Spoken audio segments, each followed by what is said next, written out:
UNRWA continues to be our largest humanitarian operation in Gaza. That was a United Nations spokesperson defending UNRWA just about a week or so ago over allegations that some 3,000 teachers of UNRWA schools, United Nations employees, were participants in an open Telegram channel where they were praising the October 7th attacks, praising the martyrs, praising the brutality of the attacks.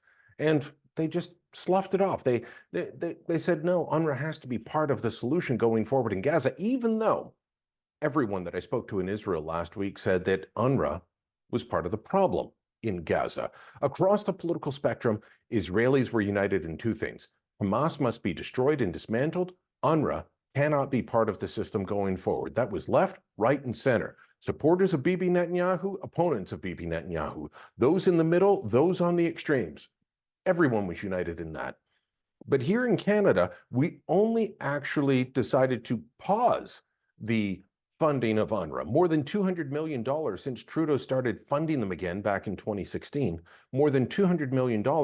We only paused that after it was revealed that 12 members of UNRWA had participated in the terror attacks of October 7th. Wall Street Journal, their story today, 12,000 employees of UNRWA are active members of Hamas, 10% of their workforce. That is a massive workforce. 12,000 of them are members. They have ties to the Hamas terrorist organization. How can we keep funding them? We've known about the ties for ages. In fact, back on December 14th, independent Toronto MP Kevin Vaughan asked the Trudeau government, will you review funding? He didn't ask for it to be cut. He didn't ask for it to be halted. He said, will you review it? And why did he ask that?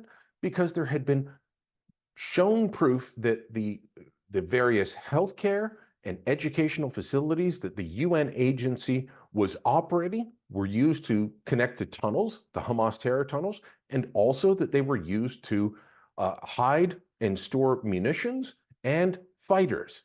Here is how the exchange went. Mr. Speaker, will Canada review its UNRWA funding and suspend it if the agency is found to comply in compliance with UN operational standards? In these crucial times, trusted agencies like UNRWA must receive more support, not less. So the Trudeau government on December 14th, after we knew about many of these connections, said no, UNRWA should be getting more money, not less. After Joe Biden and the Biden administration in Washington said, you know what, we're going to pause, Canada said we'll pause. But we're not halting it. We're not getting rid of funding for UNRWA, even though they're the problem. This is an organization that works hand in glove with Hamas. You talk to the average Israeli across the political spectrum, again, and they will tell you that UNRWA is Hamas, Hamas is UNRWA. They are perpetuating this conflict with the way they handle things, and we are helping and supporting it, thinking that we're doing good things, that we're aiding people.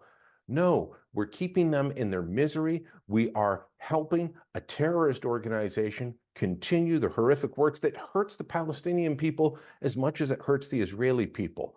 It's time for this to end. Canadians and the Trudeau government need to realize that UNRWA can't be part of the solution going forward, and we don't need to just halt our funding. We don't need to just pause it. We need to end it once and for all and demand better.